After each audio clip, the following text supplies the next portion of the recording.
So we were discussing in the previous class about the epidermal tissues, so which are consisting of this epidermis layer, then the stomata or the stomatal apparatus, then the epidermal appendages, so which are all the components of epidermal tissue system.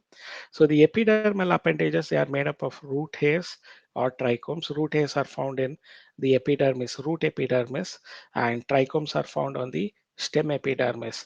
So the root hairs, they are unicellular elongation of this epidermal cells. They are a continuity of the epidermal cells and they are unicellular.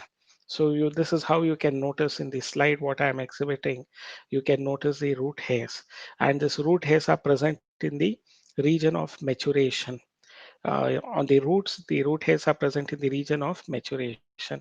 The main function of root hair is to absorb water and minerals from the soil. The trichomes, on the other hand, they are the epidermal hairs present on the stem. So they are usually multicellular, branched or unbranched, and soft or stiff. So some of the trichomes are soft, some of them are stiff. So they may be secretory in function. So the trichomes are also helping to avoid loss of water during transpiration. The presence of trichomes reduces the loss of water due to transpiration. So that is the function of the trichomes. So epidermal appendages are of two types, root hairs and trichomes.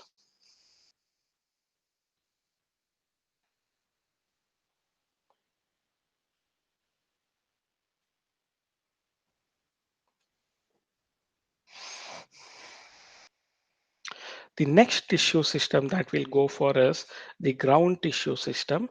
So the ground tissue system, they are composed of parenchyma, collenchyma, sclerenchyma. All the tissues except epidermis and vascular bundles, they constitute the ground tissue.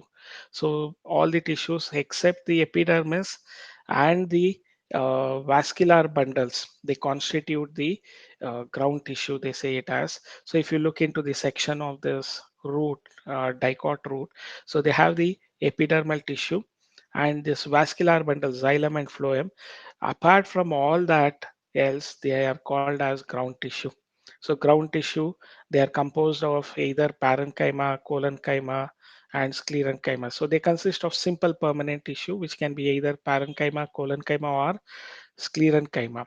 So the parenchyma cells are usually present in the cortex.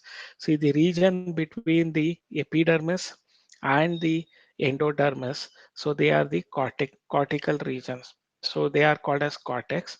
So the parenchyma cells are present in the cortex. Pericycle. Pericycle is the layer below this endodermis. We call it as pericycle. Usually they are single layered. Below the endodermis, they have a single layered pericycle. The pith and medullary rays, they're all made up of parenchyma cells in the stems as well as root. In the primary stem and root, so why we say it as primary stem is it is before secondary growth. Whenever we say primary stem or young stem, we are talking about stem before secondary growth. Here, parenchyma cells are present in the cortex, in the pericycle, pith, and the medullary rays. In the primary stems and roots, they are made up of parenchyma. In leaves, the ground tissue, it consists of thin-walled chloroplast containing cells. That is, parenchyma containing chloroplast, we call it as chlorenchyma or mesophyll. So in the leaves, the ground tissue is composed of thin-walled chloroplast containing cells, which is called as mesophyll. In case of dicot plants, there are two types of mesophyll, palisade mesophyll and spongy mesophyll. Whereas in case of monocot leaves, you find only spongy mesophyll. So the ground tissue in the leaf consists of thin-walled chloroplast containing cells called as mesophyll. So in dicot leaf, the mesophyll consists of palisade and spongy mesophyll, whereas in case of monocot leaf, you find only the spongy mesophyll. Okay. The next type after this ground tissue or the fundamental tissue, we have the next one is the vascular tissue system. So the vascular tissue system, it consists of complex tissues. They consist of complex permanent tissue, that is xylem and phloem. Xylem and phloem together, they are going to form the vascular bundles. Okay. So xylem and phloem together, they are going to form the vascular bundles. You know that xylem is water conducting tissue, phloem is food conducting tissue. So whenever we are talking about vascular tissue or vascular system, we are talking about xylem and phloem. So xylem and phloem together, we call them as vascular bundles. If they are having cambium, if the vascular bundles have cambium, we call it as open type of vascular bundle. And if they do not have cambium, we call it as closed type of vascular bundles. So you know that the xylem and phloem, they are going to, this complex permanent tissue is going to be the components of vascular tissue system. Xylem and phloem together, we call them as vascular bundles based on the presence or absence of cambium. Vascular bundles are of two types. If cambium is present, we call it as open type of vascular bundle, and they can bring about secondary growth. If cambium is absent, we call it as closed type of vascular bundle. And if they have closed type of vascular bundle, there is no secondary growth. So you can see the two slides here. One is the slide of the monocot stem. So this is the monocot stem. I had already told you to identify monocot stem. They have the skull-like features. So you find the metaxylem, which gives the joker-like appearance or skull-like appearance is seen. So they have vascular bundles are scattered in case of the monocot stem. So we'll be again studying about that. So the scattered vascular bundles, we call it as atactostele. Whereas here towards the right side, you have a slide which shows this vascular bundles are arranged in a ring-like manner. So this sort of vascular bundles, we call them as the U-stele. In dicot stem, the vascular bundles are arranged in a definite circular manner, and we call this type of vascular bundles as U-stele. So the vascular bundles in monocot stem, we call it as atactostele because they are scattered. Okay, so what you have to notice here is in these two types of it, the vascular bundle of monocot, they do not have cambium. So if cambium is absent, we call it as closed type of vascular bundles. So closed type of vascular bundles you can notice in monocot stem, and the vascular bundles are having cambium. This you can notice in dicot stem. So the the vascular bundles in dicot stem, we call them as open type of vascular bundles. And the cambium within the vascular bundle, we call it as intrafascicular cambium. Later during secondary growth, in between the vascular bundles, there would be newly formed cambium or the secondary meristem, which we call it as interfascicular cambium. Okay, so the cambium present within the vascular bundle, we call it as intra. Intra means within. So intrafascicular cambium. So you have to remember whenever we are discussing about the vascular tissue system, it consists of complex permanent tissue. They are xylem and phloem. The xylem and phloem together, they are going to form the vascular bundles. So the xylem and phloem together, they are going to form the vascular bundles. So based on the presence or absence of cambium, two types of vascular bundles are seen. One is the open type of vascular bundle. The other one is closed type of vascular bundle. So towards the left side, you can see the transverse section of a monocot stem. So monocot stem, the stele is considered to be scattered vascular bundles. There is no stele or cortex difference. We just call in the monocot stem them as ground tissue. In the ground tissue, you find irregularly scattered vascular bundles. We call such type of uh, irregular arrangement of vascular bundles as atactostele. If you closely observe the vascular bundle of monocot stem, they do not have cambium. So the vascular bundles of monocot stem are example of the uh, closed type of vascular bundle. That's the reason you never notice secondary growth in monocot stem. Whereas the right side, you have this section of the dicot stem. In dicot stem, you can notice that the vascular bundles are arranged in a ring-like manner.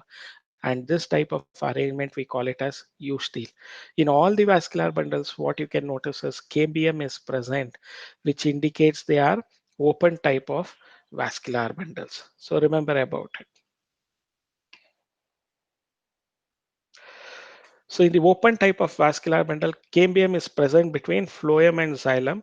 So vascular bundles can form.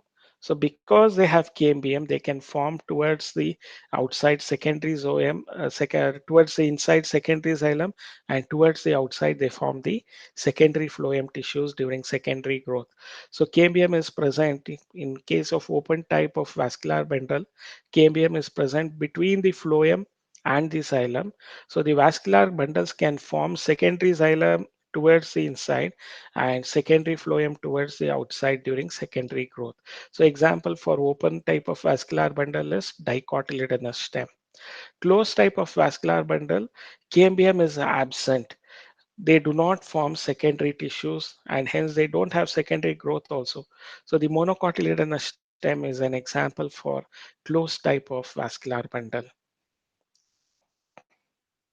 So based on the arrangement of xylem and phloem in the vascular bundles, xylem and phloem, so the vascular bundles are of two types, radial vascular bundle, then the conjoint type of vascular bundle. See, in radial vascular bundle, it is noticed unique and it is noticed only in case of root, dicot and monocot root. So in radial vascular bundle, xylem is present in a separate radii, phloem is present in a separate radii. If you look into this slide, so xylem is having this checkered arrangement and phloem is having this um, bluish color to it. So the xylem is arranged on a separate radii, alternating to it in another radii, you find the phloem. So xylem and phloem are not together. So they are not present as vascular bundles in radial vascular bundle. Rather, they are present on different radii. Xylem and phloem are alternating with each other. So they are arranged in different radii. So there is four patches of xylem, four patches of phloem. So this type of radial vascular bundle, we call it as tetrarch. If they have six patches of xylem and six patches of phloem, we call it as exarch, HEX. Okay, you should never get confused with exarch, EXAR. Exarch is where the protoxylem is towards the external side. So in case of roots, you notice this. So based on the arrangement of xylem and phloem, vascular bundles are of two types. The radial type of vascular bundle, the xylem and phloem are arranged in an alternate manner or on different radii. Xylem and phloem are arranged alternately in different radii. These are seen in roots, both monocot and dicotyledonous plant. In conjoint type of vascular bundles, xylem and phloem are jointly situated at the same radius. So in the same radius, you find the xylem and phloem. So the xylem is towards the pith region, phloem is towards the outside. So this type of vascular bundle where xylem and phloem are present in the same radii, we call it as conjoint vascular bundle. If they have cambium, we call it as conjoint open type of vascular bundle. If they do not have cambium, we call it as conjoint closed type of vascular bundles. So this conjoint vascular bundles you can notice in stem and leaves, monocot and dicot stem, monocot and dicot leaves. You can notice this conjoint type of vascular bundles where xylem and phloem are arranged on the same radii. So the conjoint vascular bundles usually have phloem located on the outer side of xylem. That is, phloem is towards the periphery and xylem is towards the pith. So conjoint type can be of open type and closed type of vascular bundle. So now what we are going to do is we are going to describe the anatomy of dicot and monocot plants. So if you look at the background of the slide, so this is nothing but the dicot stem where you can see the ring-like arrangement of the vascular bundles. Okay, so how do you identify a transverse section of dicot stem if they have given you a permanent slide? So it is very easy. You can see the vascular bundles are arranged in a ring-like manner. So here in this particular example, they have huge pith. This pith is huge. Okay, so the radial and the vascular bundle, if you observe it closely, in case of this dicot stem, the metaxylem is towards the periphery, protoxylem is towards the center or towards the pith. So this arrangement of xylem is endarch and they have U-steel arrangement of vascular bundles. If you observe here, they also have cambium. So it is a conjoint uh, open type of vascular bundle in dark because the uh, protoxylem is towards the pith or the center. So we call it as conjoint open type of vascular bundle and end dark because the protoxylem is towards the pith or center of the stem. So the steel is called as U steel because they have this ring-like arrangement of vascular bundles. This is a section of transverse section of dicot stem. By just looking into the arrangement of the vascular bundle, I'm able to identify what stem it is. It is a transverse section of dicot stem. If the vascular bundles are scattered in an indefinite manner, and they have this skull-like arrangement of this xylem or joker-like appearance. Very easily, you can say it as the transverse section of monocot stem. That is how you identify them during the examinations. So now to why they are not root, if you ask me, the reason is they have this endark xylem. In root, the protoxylem would be towards the periphery, metaxylem would be towards the pith. That is not the case here. You find endark arrangement of it. Then they are arranged in a ring-like manner, the vascular bundles. So the U steel condition is noticed. They are having cambium, that is open type of vascular bundles.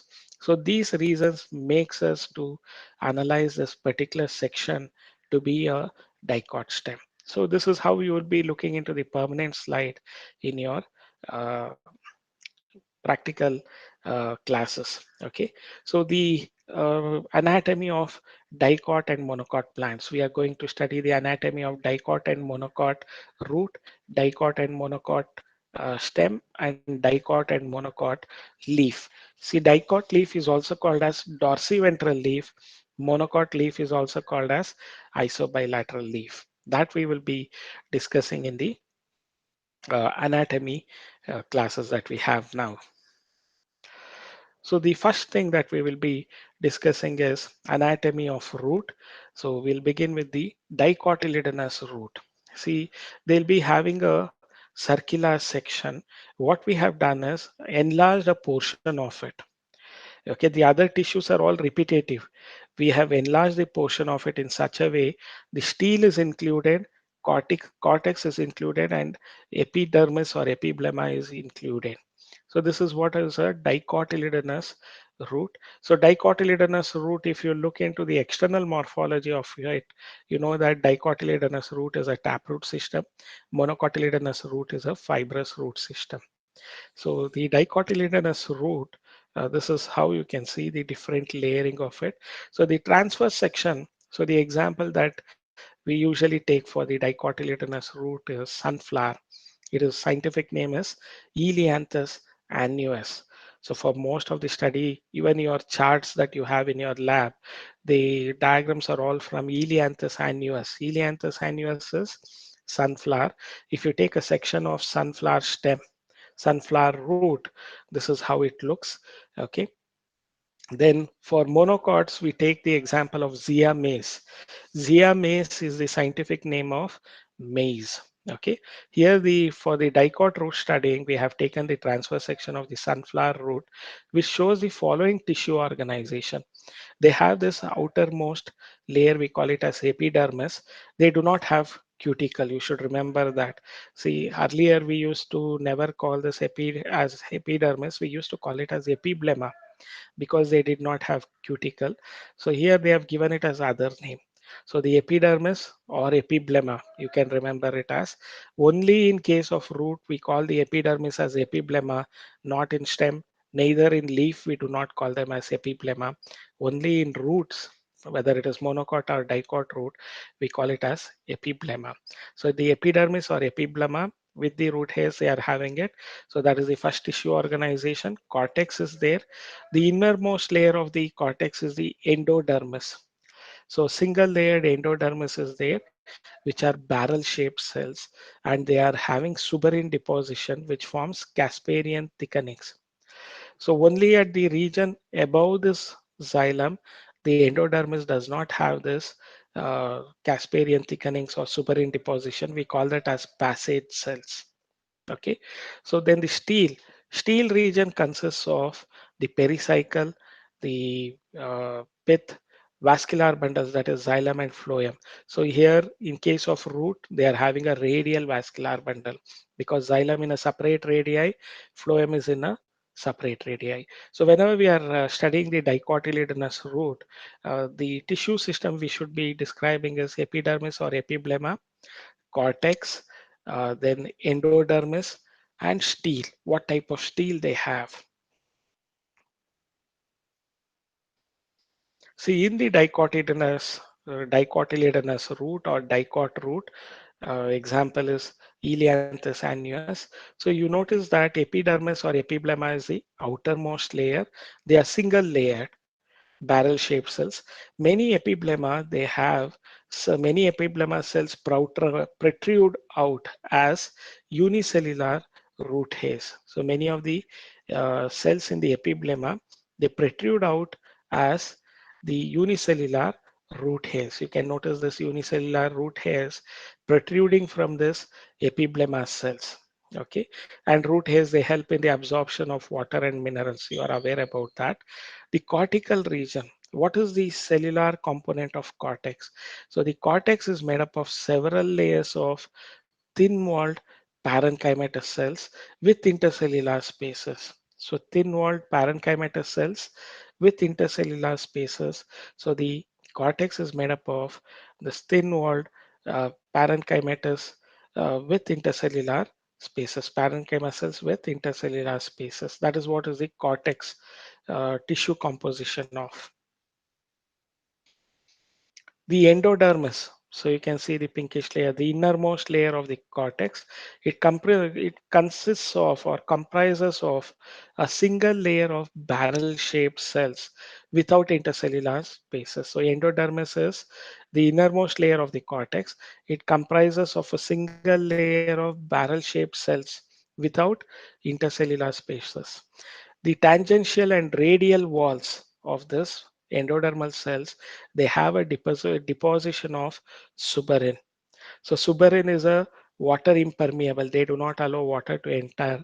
So water impermeable waxy material. So they are hydrophobic and waxy material suberin, and they are arranged in the form of Casparian strips. See the uh, tangential and radial walls of endodermis, they are having a deposition of suberin. So deposition of suberin is nothing but suberinized or suberinization. So they are deposition of suberin on the radial and tangential walls of endodermis, and they are arranged on the radial and tangential wall of the endodermis, which we call it as Casparian strips. Okay, so the suberin is a hydrophobic and waxy material. They are water impermeable and they are waxy in nature. That is what you have to remember about the endodermis layer. So endodermis layer is the innermost layer of the cortex. They are single layered of barrel shaped cells without intercellular spaces. The tangential and the radial walls of the endodermal cell, they have a deposition of suberin in the form of Casparian strips. We call that as the arrangement of suberin on the radial and tangential walls of endodermis. We call it as Casparian strips. See, this suberin deposition is absent on the passage cells of this endodermis. Remember about that. What is suberin? It is a hydrophobic, that is water impermeable, waxy material. Okay. Steel. It consists of all tissues on the inner side of the endodermis. Together, they constitute the steel. They include pericycle, a single layer of pericycle pith, conjunctive tissue, vascular bundles. So the steel is composed of all the tissues in on the inner side of the endodermis. All the tissues on the inner side of the endodermis together they constitute steel. Steel is composed of pith, pericycle, conjunctive tissue, vascular bundles, that is xylem and phloem, they are composed of. So pericycle, a few layers of thick-walled parenchymatous cells next to endodermis, we call it as a pericycle. It can be unicellular, single layered, or it can be two layered. So a few layers of thick walled parenchymatous cells present next to endodermis, we call it as pericycle. So the pericycle, usually the initiation of lateral roots, and dicot roots undergo secondary growth also. So the initiation of lateral roots happens in the pericycle. Apart from that, vascular cambium during secondary growth is also formed because of this pericycle. Okay, and vascular cambium during secondary growth takes place in these cells. So the initiation of lateral roots and vascular cambium during secondary growth, it takes place in this cells, that is the pericycle cells. Pith is the innermost region. Pith is also called as medulla. Another name for pith is medulla. So it is the innermost region. It is small or inconspicuous in case of this dicot, but in case of monocot, it is large and conspicuous, that is seen, clear and distinct. Whereas in case of the example of Elianthus annuus, the pith is small or inconspicuous. Okay, the conjunctive tissue is the parenchymatous tissue which is found in between the xylem and phloem. So we call that as this parenchymatous tissue. We call it as conjunctive tissue. The parenchymatous tissue found in between the xylem and phloem, we call it as conjunctive tissue.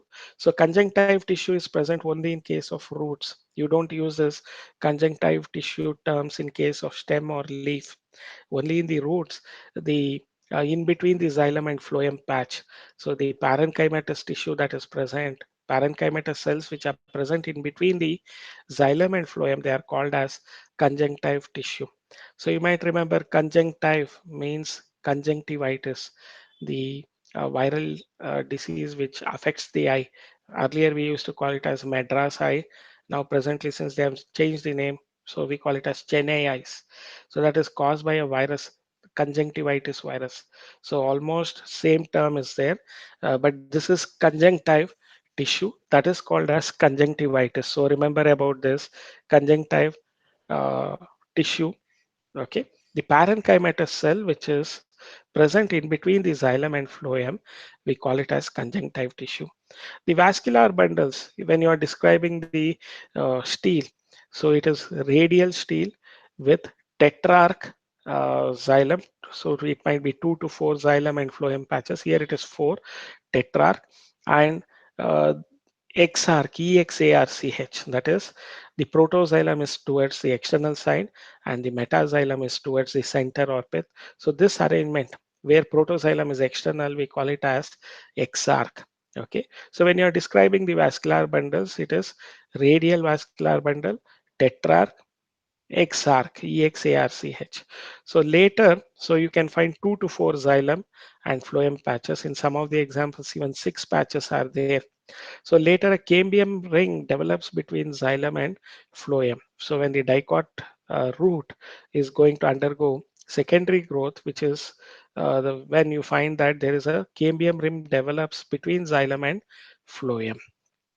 Okay, so the vascular bundles in dicot root, you can describe it as uh, 2 to 4 xylem patches are there. Here it is 4 patches, so we can call it as tetrarch. Radial vascular bundle because xylem is arranged in a separate radii, and alternating to that is the phloem radii. So here you have 4 patches of xylem and 4 patches of phloem. So it is a tetrarch type of radial tetrarch type of arrangement of steel. Then the since the protoxylem is towards the periphery or the external, we call it as exarch, EXARCH. Okay, so during secondary growth, the cambium ring develops between the xylem and phloem. So during the secondary growth of dicot root, so the cambial ring develops between xylem and phloem. So now the monocotyledonous root, if you look into, so we have taken the Zea mays, that is the maize plant. So even these, the tissue composition in case of monocotyledonous root is, it has an outermost layer of epidermis, which we also call it as epiblema. They have cortical tissue, endodermis, the innermost layer of cortex, we call it as endodermis. They have pericycle, vascular bundles, and pith. So what you notice here is there is more than 6 xylem bundles. So if you count here, it is more than six xylem bundles. So it is called as polyarc. If more than six bundles are present, xylem and phloem patches, then we call it as the polyarc. So when you are describing the stele in case of monocot root, you have to say it as radial polyarc exarch, EXARCH, we call it as exarch. Okay, pith is large and well developed, and there is no secondary growth. But in dicot root, they can undergo secondary growth, but here you don't find any secondary growth. So pericycle produces only lateral roots, they do not produce the cambium. So that is also another difference. So these are the major differences between them. So when they ask you, you have to draw the diagram and then explain. So if you are going into depth of epidermis, even here it is single layered. Some of the epidermal or epiblemal cells, they have extensions of which we call it as root hair. Root hair is unicellular. Okay. So below this epidermis is the large number of layers of parenchyma cells. The innermost, which we call it as cortex, the innermost layer of cortex, we call it as endodermis. So the endodermis has radial and tangential wall thickenings. Only thing they have not mentioned here is passage cell. Just above the xylem elements, the protoxylem, you find the endodermis layer, they won't have suberin deposition. They don't have that suberin deposition. There is no Casparian strips. So such type of endodermal cells without suberin deposition or Casparian strips, we call it as passage cell. So water flows through these passage cells and enters into the xylem elements during the radial conduction of water. Okay, so you should remember about passage cells. They have not labeled it. So you have to draw the diagram and describe them. So endodermis, the innermost layer of cortex is the endodermis. They are made up of barrel-shaped cells. The radial and tangential walls are having deposition of suberin, and this deposition of suberin, suberin, we call it as Casparian strips in the endodermis. So the Casparian strips or suberin deposition is absent in certain cells in the endodermis, which we call it as the passage cells. So the passage cells are exactly opposite to the protoxylem elements. Passage cells facilitate the channelized entry of water into the xylem elements. So the passage cells are exactly opposite to the protoxylem elements. Passage cells facilitate the channelized entry of water into the xylem elements. So passage cells are decorated with alternating radii. And another thing that you notice is in between the xylem and phloem, the parenchyma tissue, we call it as conjunctive tissue. Then the pericycle is one or many layered. Pericycle is there. Pericycle produces only lateral roots. They do not produce the cambium. There are more than six patches of xylem. So the xylem is more than six is there, six patches of xylem. So we call this as polyarc condition. So radial, polyarc, and exarch. Even in dicot, they had exarch. Even here you have exarch, that is EX. Protoxylem is towards the periphery and metaxylem is towards the center or pith. So we call that arrangement as exarch. So pith is large and well developed, so there is no secondary growth. So this is the anatomy of the dicotyledonous root and monocotyledonous root. So you have to uh, draw the diagrams whenever they have asked, and you have to explain them. So I would concentrate more on the stellar region to identify them, because that is where you can find the distinguishing feature. So you notice that in case of the dicotyledonous root, they had 4 to 6 patches of xylem. So they are also radial vascular bundle. Tetrarch, they have the vascular bundles are tetrarch, that is 4 patches. Exarch, HEX, if they are 6 patches, and exarch, EXARCH, exarch. So pith is, if present, is small and inconspicuous. So whereas in case of the monocot root, they are also having a radial vascular bundle arrangement, radial type of vascular bundle with alternating xylem and phloem patches in separate radii.